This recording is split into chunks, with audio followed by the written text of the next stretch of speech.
Habit number 3 is called put first things first. And I love this. It's a real continuity from the earlier habits.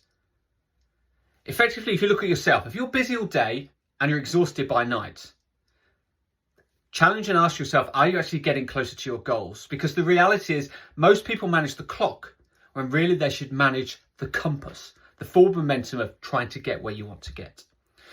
Put first things first means organising your most important priorities, not the loudest emergencies. And it's the day in, day out execution that transforms the vision that we had in habit 2 into reality. Now, I like to look at it like this, as a jar.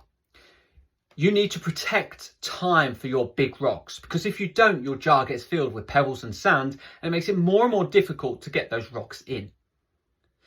The problem a lot of people face, we confuse urgent with important, and therefore we live in a reactive mode. And there are so many things that happen in our day-to-day, phone, email, other people's emergencies, that detract and hijack our day. We find ourselves driven by agendas and forces around us instead of the principles that we value most.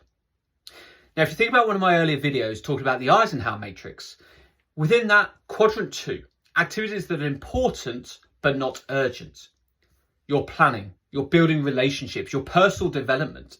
This is where we should focus. If we schedule your priorities on a weekly basis, we then move and don't prioritise the schedule. We learn to say no to good things so that we can say yes to great things. And by doing this, we encompass and learn a benefit. We prevent crisis instead of constantly fighting fires. Our daily actions align with the missions and values that we have and want to achieve. And you achieve what matters most instead of just staying busy.